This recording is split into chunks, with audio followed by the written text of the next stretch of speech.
Alexander this morning talked about the First World War, and that war broke out, what, 108 years ago almost now?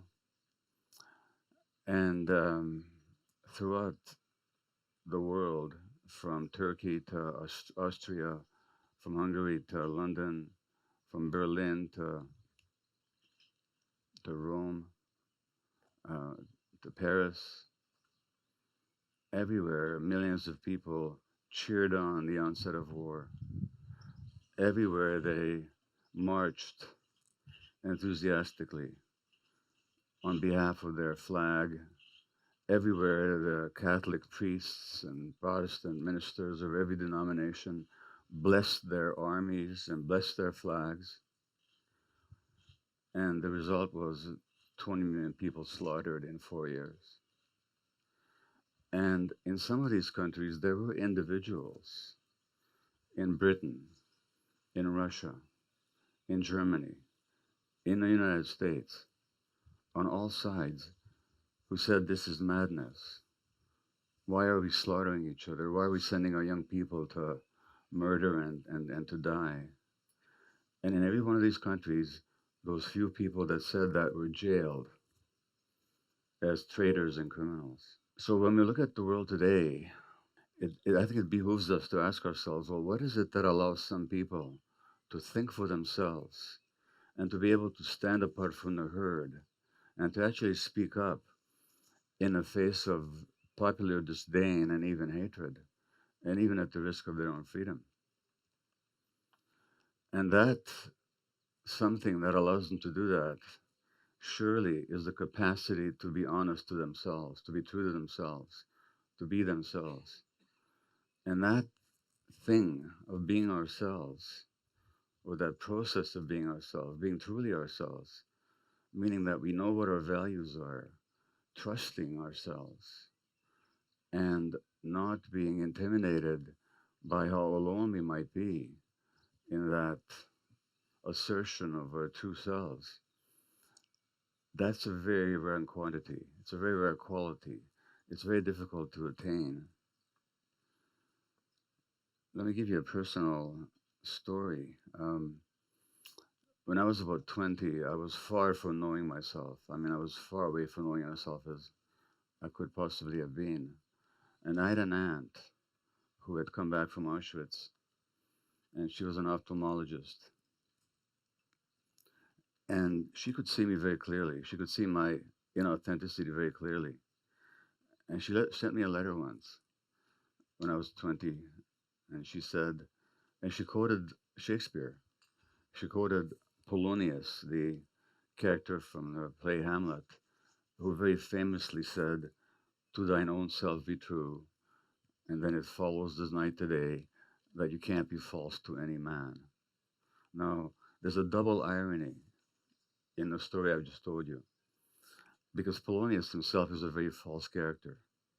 He's a buffoon, he's a toady, he's a spy, he's a abject courtier, but he speaks this absolute truth.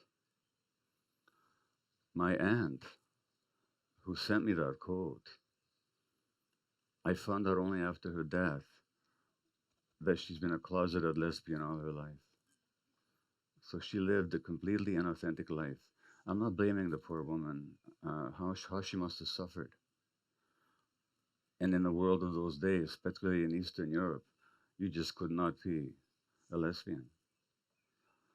But so here's my aunt, who all her life was forced to betray herself, quoting to me this character who himself was utterly inauthentic, these very beautiful words about authenticity, about being true to ourselves. That, people, is how difficult it is. That's how difficult it is. And certainly my journey, um, if it's involved anything, it's involved stepping into myself as best I could. And it's an ongoing process. And sometimes when people come up to me and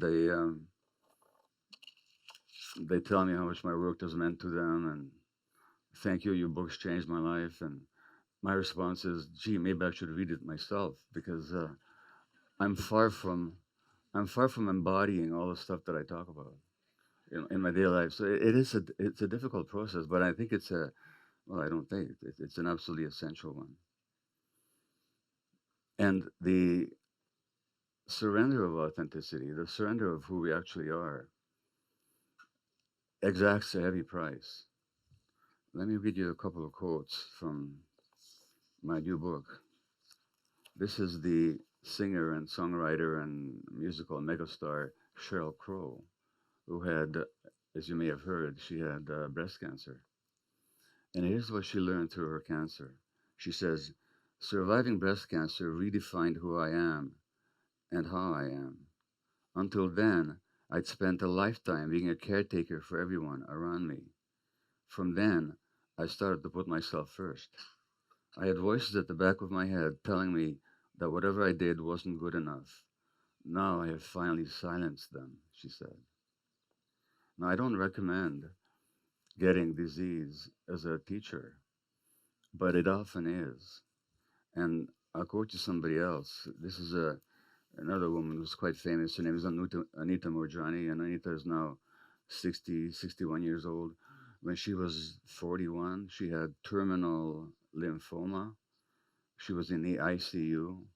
She heard the doctors telling her husband that she's only got her organs were shutting down. She heard the doctors telling her that she only had a few days to live. And then she had her near death experience, where she actually saw her whole life. She wrote a book called Dying to Be Me. Now, get the meaning of that sentence, dying to me. She literally had to nearly die to become herself. The terminal lymphoma that's supposed to have killed her 20 years ago, long gone. And she's here, very vibrant and active and a very lovely personality. And she told me that the person I was before I got cancer was afraid of disappointing other people. I was a pleaser. I completely lost myself in satisfying other people. I became so drained. I was someone who could not say no. I was a rescuer, and I would be the one who was there for everyone. I didn't even learn that it's okay to be me when I had cancer. It took being in a coma to learn that, because she was in a coma where she had her near death experience. So, this flight from the self, we're not talking about some new age, airy fairy concept here. Um, we're talking about something very practical. And the flight from the self, where people allow themselves, unwittingly perhaps, to be manipulated into wars, into beliefs, into loyalties that don't serve them. That dominates our world. I mean, how many people actually want the earth to be destroyed? Even the oil company executives don't want it to be destroyed. They just don't care if it is for the sake of profit. But how many people actually want it?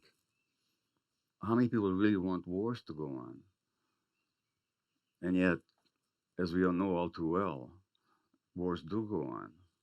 And by the way, not just in Eastern Europe, but elsewhere as well, exacting terrible death toll. It's not because anybody wants it. Not most people, but most people are hypnotized into passivity in the face of all that.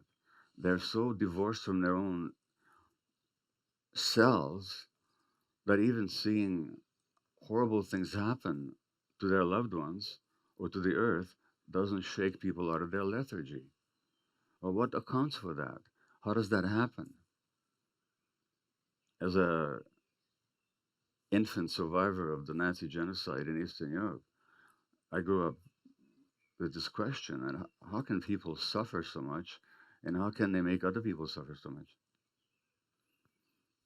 I had to laugh when Wade was talking about his experience of God as a young child, because I figured in Eastern Europe, in communist Eastern Europe, I grew up in Hungary.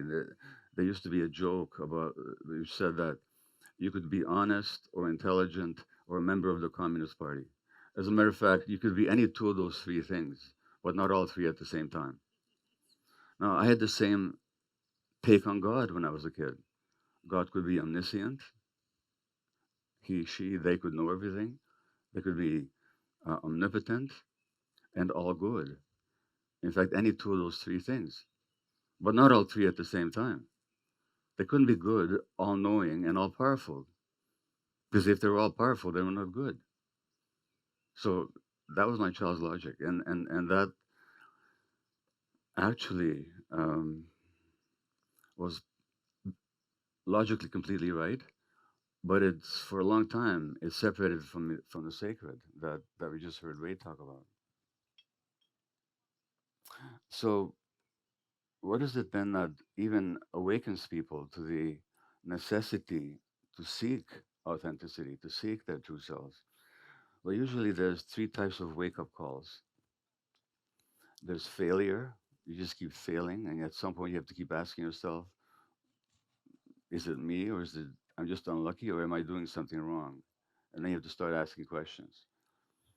But a much more devastating teacher is success, because as long as you're failing, you can still believe, well, if I only succeeded, then I'd be happy and I'd be fulfilled and I'd be grounded and I'd be who I needed to be. But when success happens and you still don't feel fulfilled, and you still don't feel that you've arrived anywhere, and you still don't feel that you belong, and you still don't feel that you know yourself, that's a powerful wake up call. I was in my 40s, and by all standards of the world, I was successful. I was a physician, I had a well-paying, remunerative employment.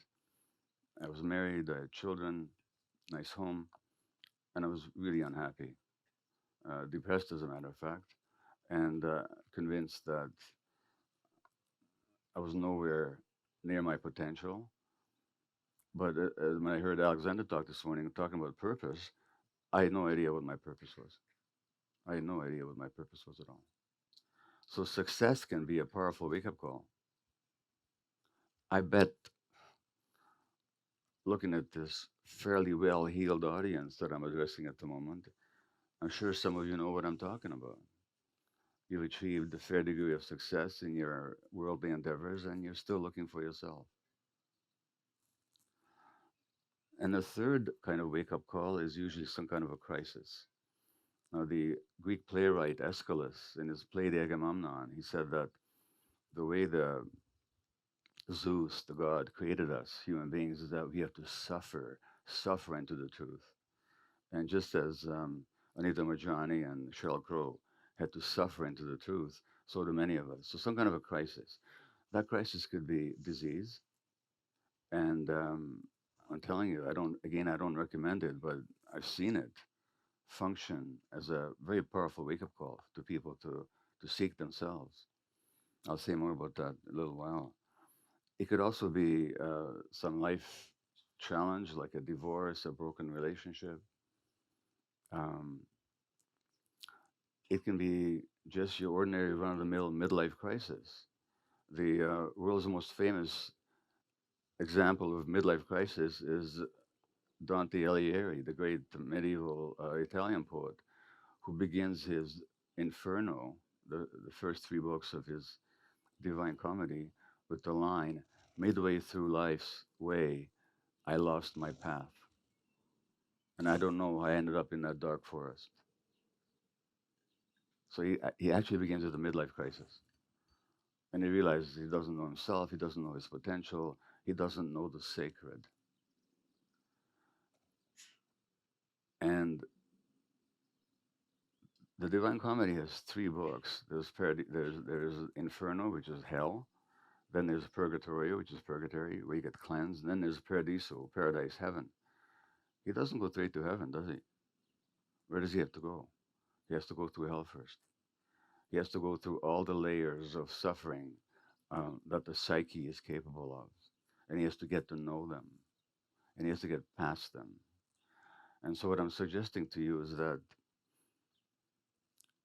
authenticity and becoming ourselves is not simply a pious wish, nor is it a question of positive affirmations. Today, I'm going to be true to myself.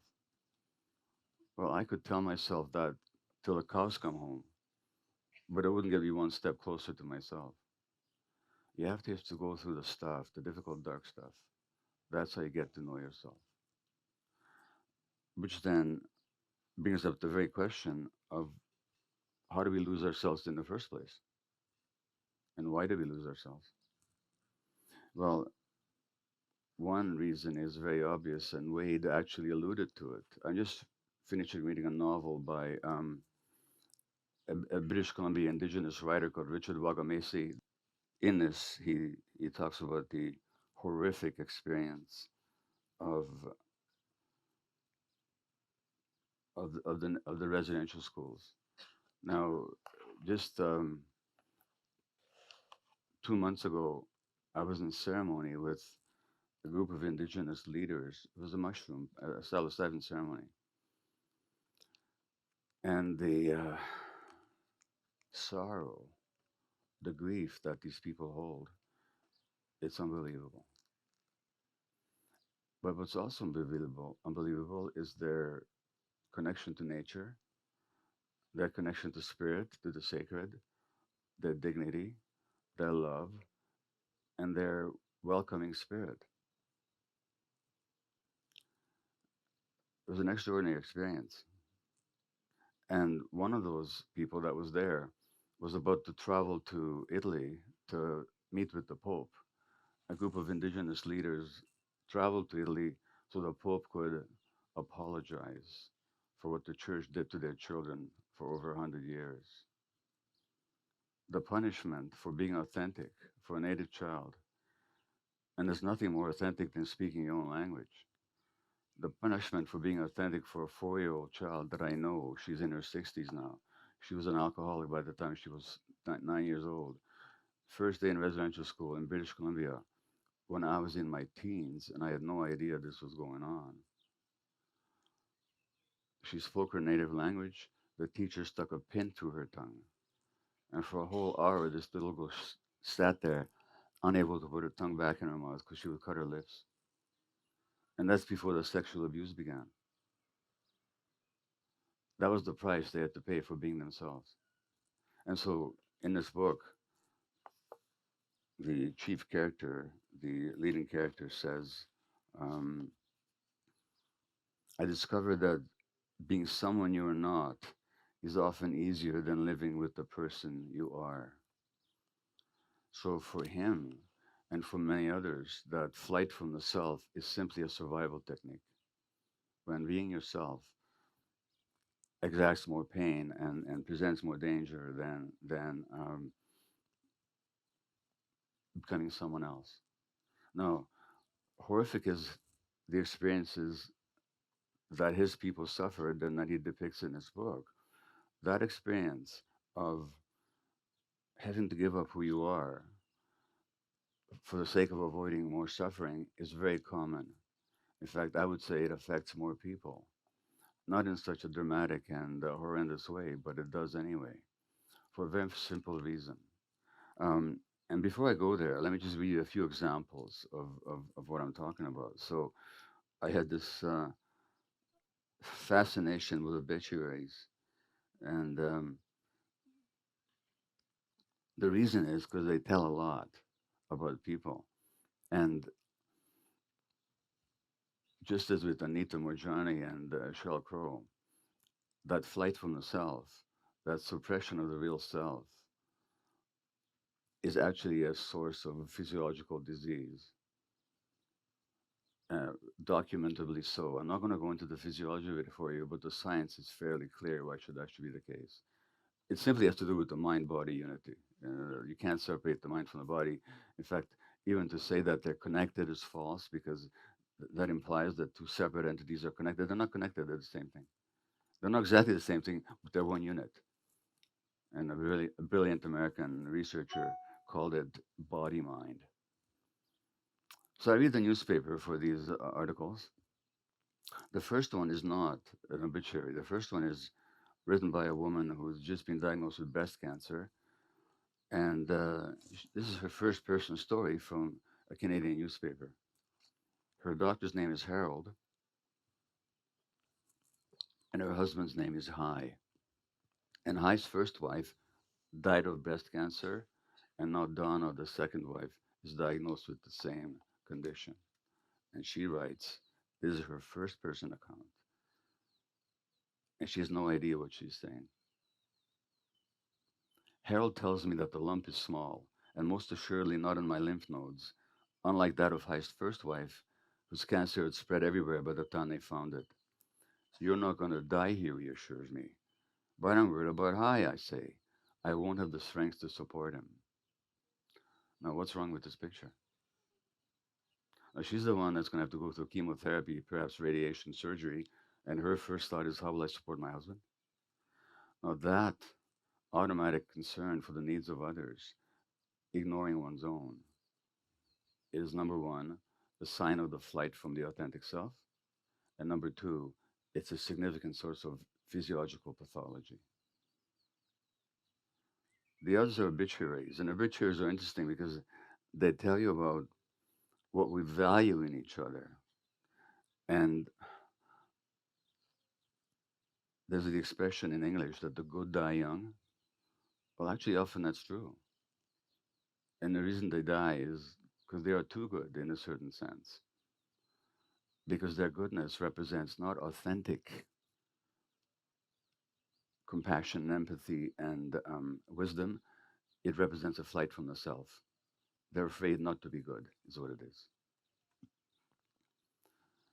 So this man is a physician. He died at age 55 of cancer, and the obituary said, never for a day did he contemplate giving up the work he so loved at Sick Children's Hospital. He carried on with his duties throughout his year-long battle with cancer, stopping only a few days before he died. Now, what would you tell a friend of yours? Just forget about it. Go back to work and don't think for a minute about what your needs might be. That rigid identification with duty, role, and responsibility rather than the needs of the authentic self is a major risk factor for illness, both of body and mind.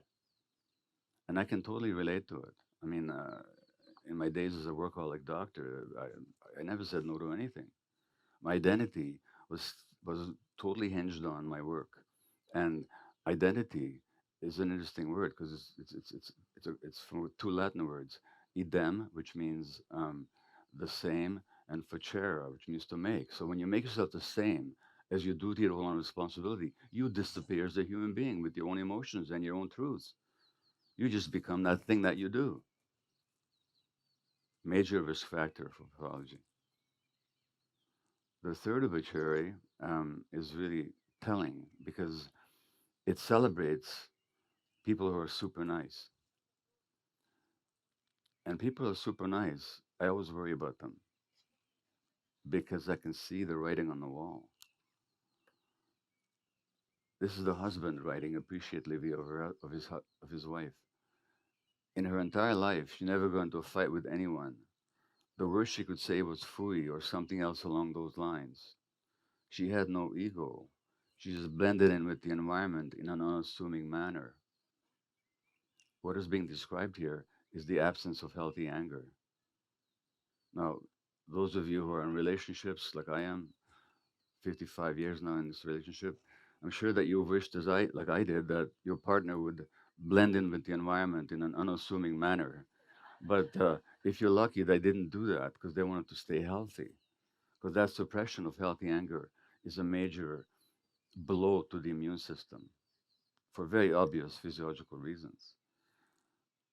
And actually, how God created us, how our nature evolved us, we have a system in our brain for rage. We actually have an anger system in our brain. It's there for a good reason. When we're suppressing anger, healthy anger, I'm talking about, we're suppressing part of our natural defense. And that also suppresses the immune system, which is another part of our natural defense. The final one I read you is about a physician who died at age 72 of a malignancy. His name was Sidney, and you have to just take my word for it that I'm not making this one up. The obituary said, with deep appreciation, celebrating what killed the guy. The obituary said, Sidney and his mother had an incredibly special relationship, a bond that was apparent in all aspects of their lives until her death. As a married man with young children, Sidney made a point to have dinner with his parents every day, as his wife Rosalind and their four kids waited for him at home. He would walk in, greeted by yet another dinner to eat and to enjoy.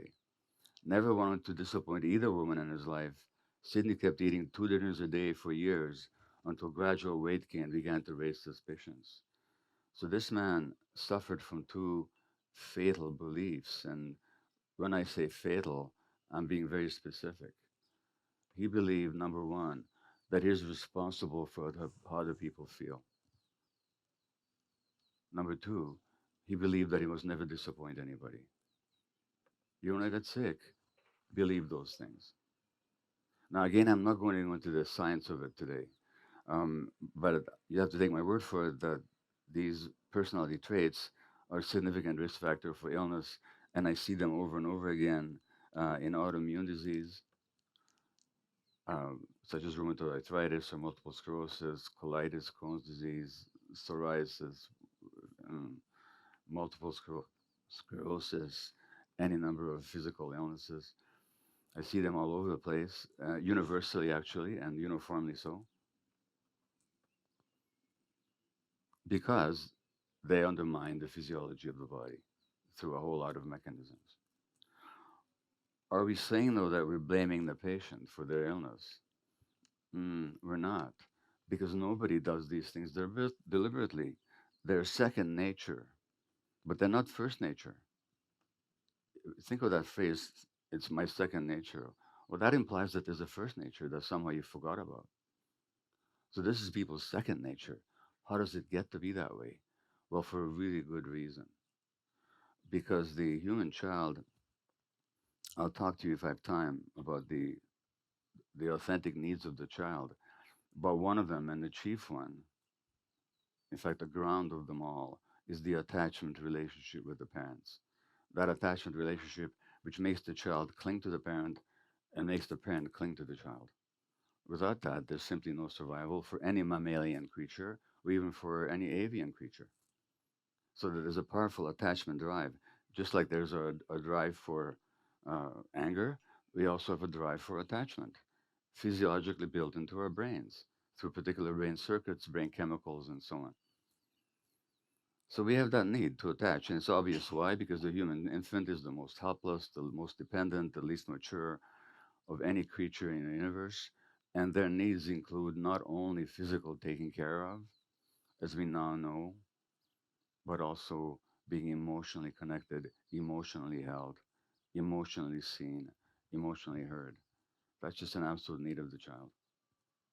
But the attachment relationship is not negotiable. So that's one need that we have. Now we have another need, which I've been talking about, authenticity, to be ourselves. And again, I'm not talking about some kind of new age concept. I'm talking about our capacity to feel what we feel and to be able to act, to heed what we feel and to be able to act on it. Now, why is that a need? Because, as we heard today already, until very recently in human evolution, we lived in small band hunter gatherer groups. And even our species, which has been around perhaps for 150, 200,000 years, if our own species' existence can be measured over a span of an hour, then we have not lived as hunter gatherers for the last 6 minutes. When you add in hundreds of thousands of years of pre Homo sapiens sapiens, human evolution, our hominin ancestors, for millions and hundreds of thousands of years, that's how we lived out there in nature. But just how long do you survive out there in nature if you're not in touch with your gut feelings? That's how important authenticity is. And even you, who don't live out there in nature for the most part, will be able to verify this. Because let me ask you a following question and ask for a show of hands. Raise your hand if you've ever had the experience of having a strong gut feeling about something, not listening to it, and being sorry afterwards. Just put your hand if you've had that experience. That's how important that is. Let's try it the other way around.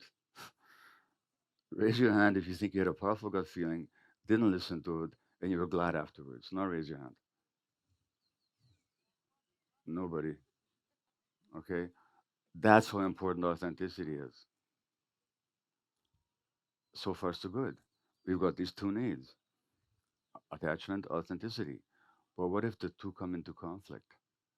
What if, in order to be authentic, as in the case of the native child in the residential school, you're going to be punished or you will lose your attachment relationships? What if your parents read one of these stupid books by pediatricians and child rearing experts telling you that the way you raise an infant is you sleep them to train you train them to sleep by ignoring their crying? Well, that kid will, after a couple of days, go back to sleep because he can't stand the pain of not being picked up, which is the actual physiological need of his. And because it's too painful, he'll separate from his feelings and he'll go back to sleep. Lots of parents are still told to raise their kids that way. If you read the mega selling Canadian psychologist, Jordan Peterson, about whom I could speak volumes, but I'll contain myself. Uh, he tells parents that an angry child should be made to sit by themselves until they come back to what he calls normal. In other words, anger in a child is not normal, right? And the child needs to be told that, needs to be given the message: you're not acceptable to us when you have that emotion. Your attachment relationship is going to be withdrawn from you. You're going to be by yourself. Well, what will the child do? The child will suppress the anger. And the problem with these childhood adaptations is that they're not conscious, they're not deliberate. I mean, if you live in a cold climate, you adapt by putting on warm clothing, but you don't wear it in the summertime, otherwise it'll kill you. I mean, in British Columbia, up the north, where Wade was talking about, if you wear the same clothing in the summertime as you did in the winter, you're going to die. So those adaptations that we consciously take on, we can let go of. But those adaptations that we absorb as young children and infants in response to the demands of the environment, we're not conscious of. They become who we think we are. They become part of our personality. And then we think we're the personality. And then we act from that personality until disease or some crisis comes along to wake us up.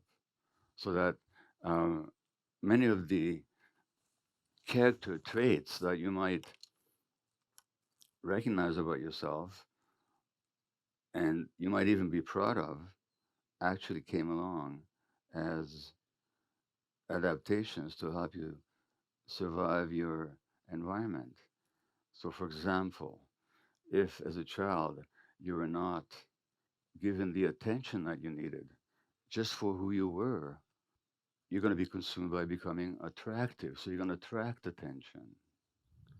And now you have the $50 billion cosmetic surgery industry because people are so desperate to be attractive.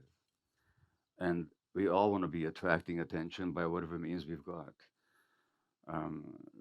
physically, through our personalities, through our accomplishments, through our smarts.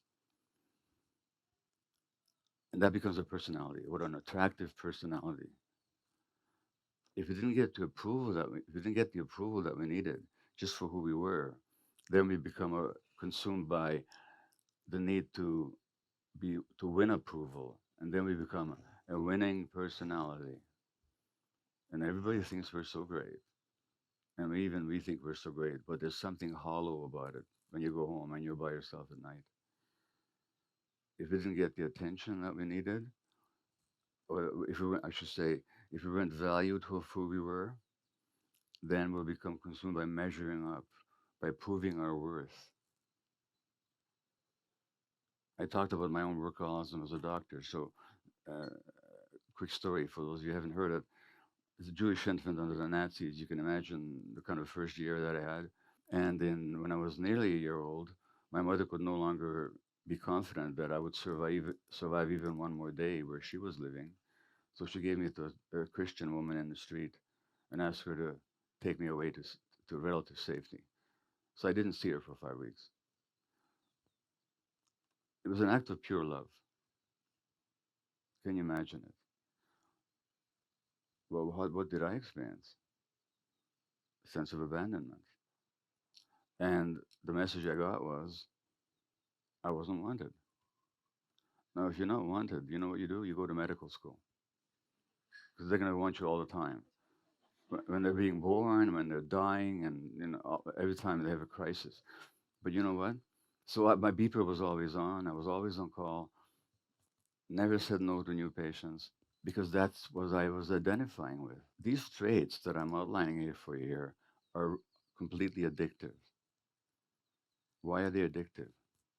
Well, there's a great researcher whose work I won't mention today, but his name is Dr. Vincent Felitti. He researched childhood trauma in relationship to addiction.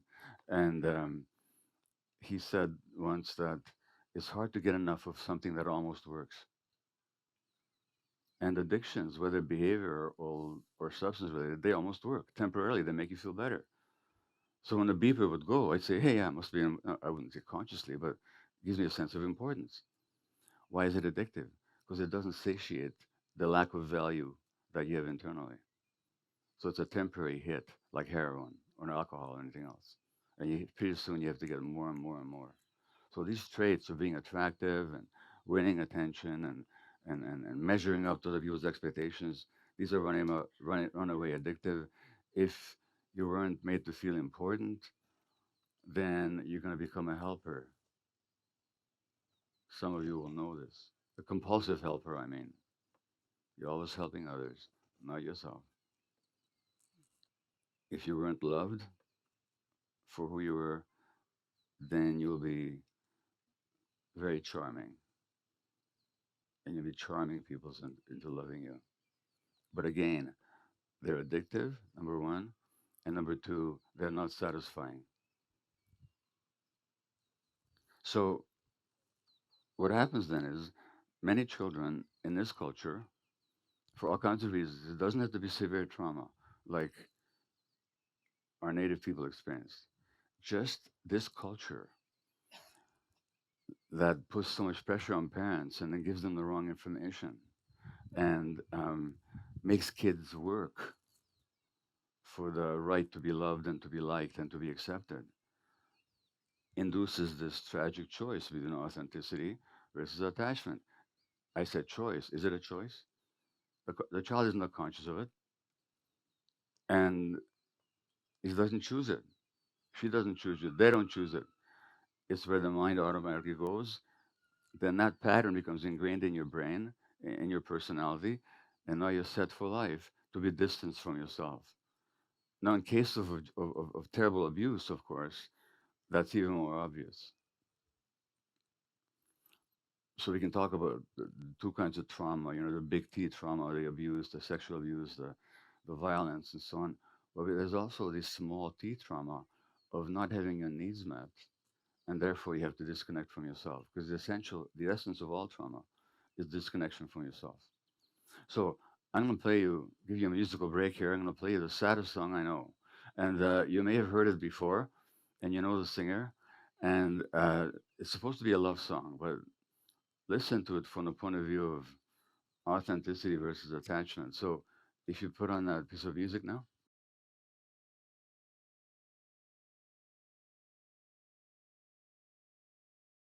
the thing about Elvis, he doesn't just sing these songs, he actually embodies them.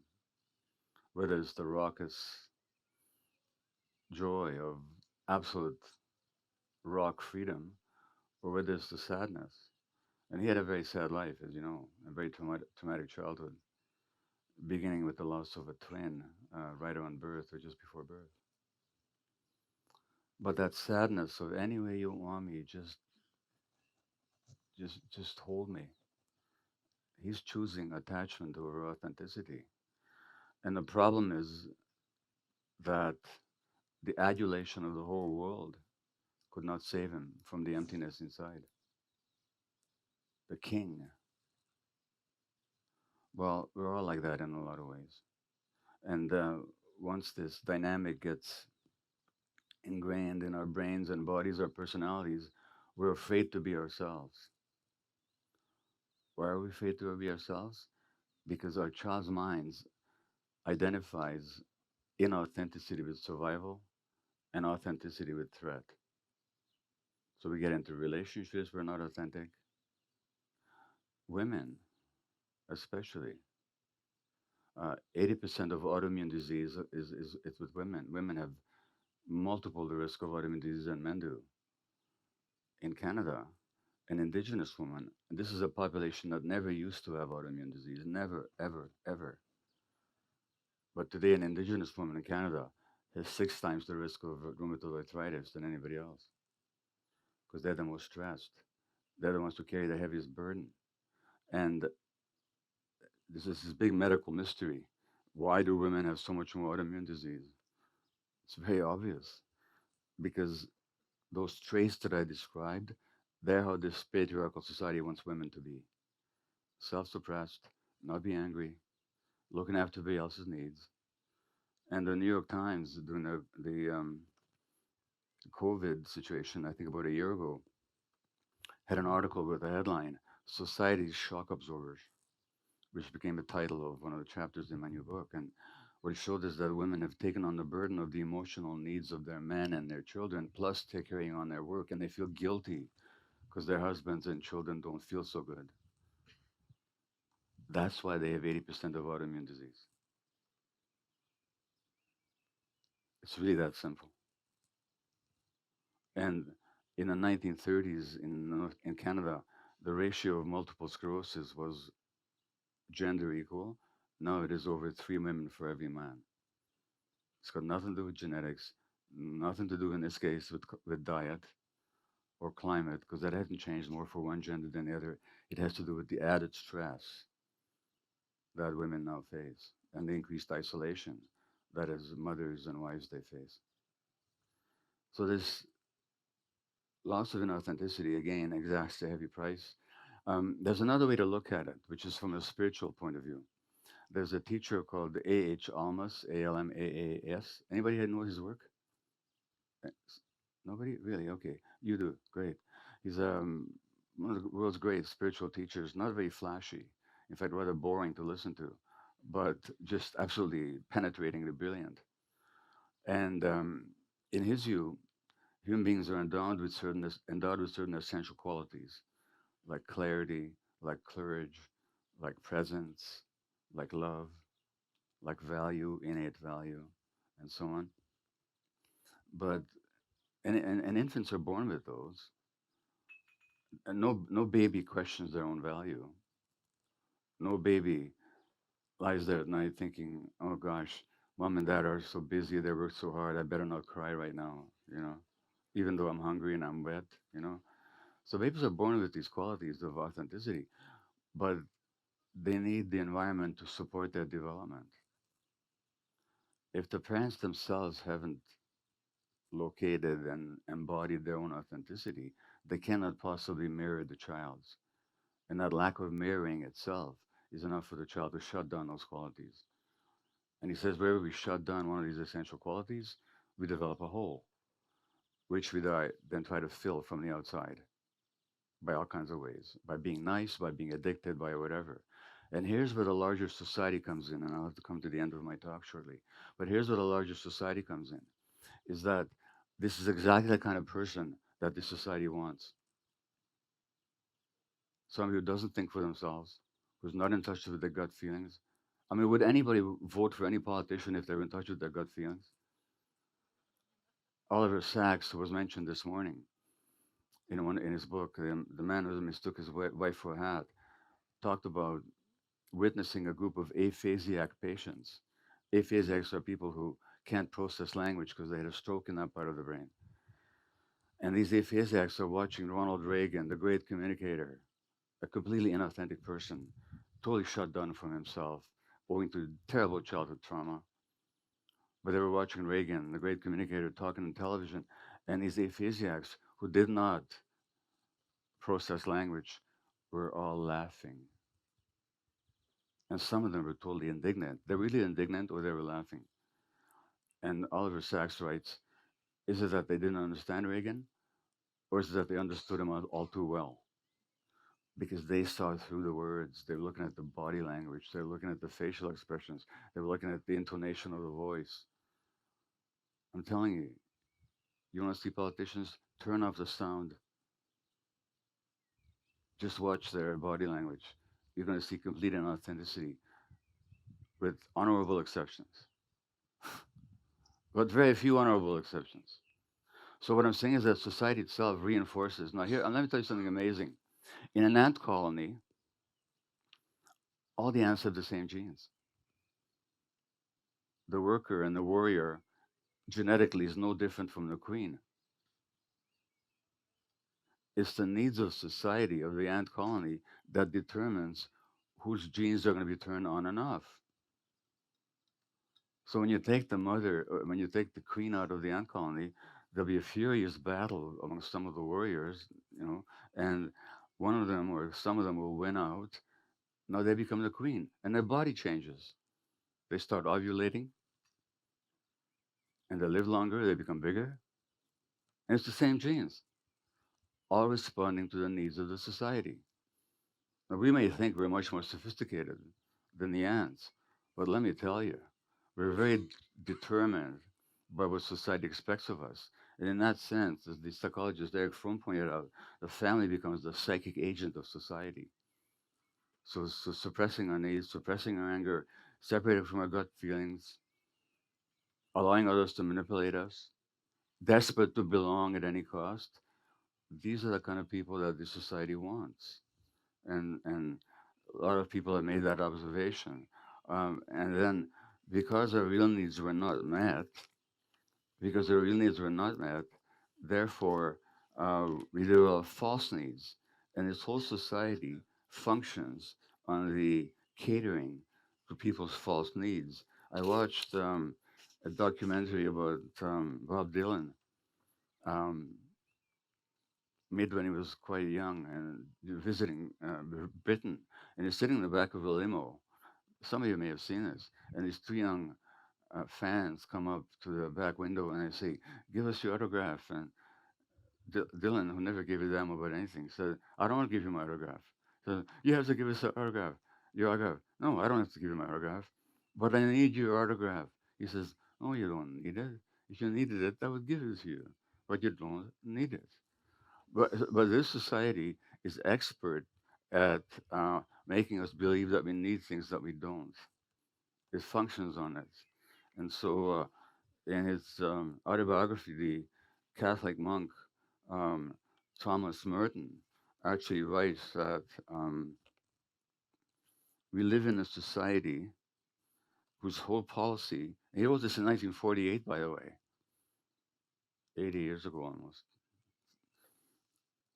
We live in a society whose whole policy is to excite every nerve in the human body and to keep it at the highest pitch of artificial tension, to strain every human desire to the limit, and to create as many new desires and synthetic passions as possible in order to cater to them with the products of factories and printing presses and movie studios and all the rest. So that inauthenticity is what this particular culture thrives on.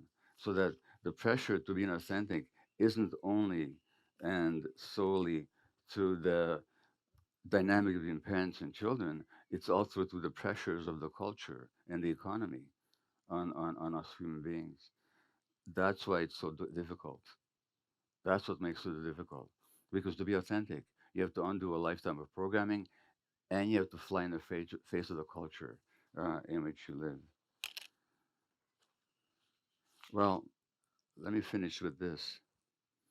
Wade was asked about re engaging with the sacred, and he said uh, psychedelics. So that's not the only way, but certainly a powerful way. Let me tell you about my first ayahuasca experience. I After I wrote my book on addiction in the realm of hungry ghosts, I'd be speaking all over the place on addictions, and people would ask me, "What do you know about ayahuasca and the healing of addiction?" I say, "Sorry, I don't know anything about that." Next stop, next city. "Hey, what do you know about the healing of addiction and ayahuasca?" I say, "I don't know anything about it."